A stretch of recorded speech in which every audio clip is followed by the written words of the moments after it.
Hello everyone! In today's video, we explain and describe one of the basic techniques, the Latéral Extérieur. So this video is aimed at Canne de Combat beginners. The Latéral Extérieur is one of the 6 strikes in Canne de Combat. It is the strike that is used most in fights and mainly regarded as the easiest strike, so it is often taught first to beginners.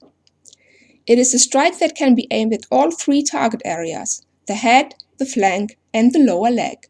Like all strikes, you can carry it out with either the right or the left hand. In this video, however, we will only show the right-handed version. As all the 6 strikes, the Latéral Extérieur can be divided in 2 phases, the armee and the actual strike. The armee is the preparation movement for the strike. Starting from your guard position, right foot slightly in front, it consists of clockwise body rotation with your shoulder and your hip into the line of the fighting axis. Depending on your guard alignment, this corresponds to a body rotation angle between about 90 and 120 degrees. With the body twist, you lift your arm up to bring the cane over your head and your hand behind your head. In the armee position, the cane is also mostly horizontal and the point is facing your opponent. You can check whether your body twist is sufficient by checking if you can see your opponent over your left shoulder, which, together with your hip, will be the front of your body along the fighting axis. You should be able to see the point of your cane along the fighting axis, thus in the same line as your left shoulder and your opponent. As mentioned, the position of your right hand has to be behind your head, but there you have different options. We normally prefer to adopt an angle around 90 degrees in the elbow, as we find it easier to keep the cane horizontal that way. But a further outstretched arm is also often taught and seen, and is also a valid armee as long as the cane is horizontal. But you should make sure that your hand is not in front or at height of your head. A question that often comes up is about what to do with your left arm. There are no specific rules about what to do with your arm, except that you have to take care not to actively cover any target areas, namely the head or the flank area. I try to meet this by lifting my arm up to the level of my chest to keep these areas free. However, I often get remarks by the arbitre, as when I return to the guard position during the strike, my left arm is actively moving back and covering my flank. Alternatives are, for example, to keep the arm in front of your body or leave the arm hanging loosely. You can also try to put it on your back if you don't feel it restricts your overall movement. But be aware that if you do a proper armee with a full 90 degrees twist, your arm will always move, and as it is attached to your torso, it will always be in the vicinity of your flank. Different arbitres accept different options.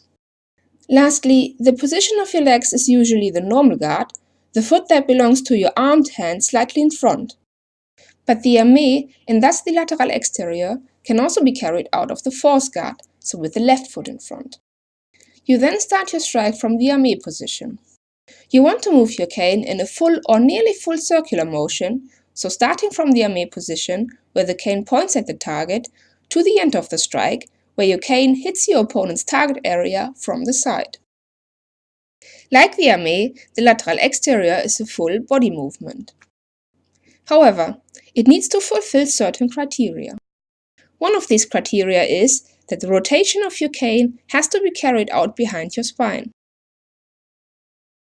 For this, you have to delay your body rotation with respect to the rotation of your cane. Around the first third of the rotation is dominated by rotation of your cane, so it should be mainly your wrist moving.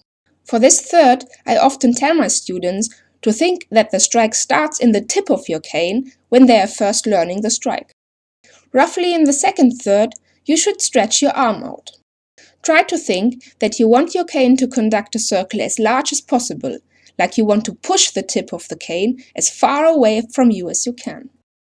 The full outstretch of the arm, and the cane as an extension of it, has to be completed until you reach the last quarter at the latest, as otherwise the strike will count as developed devant, in front of your body.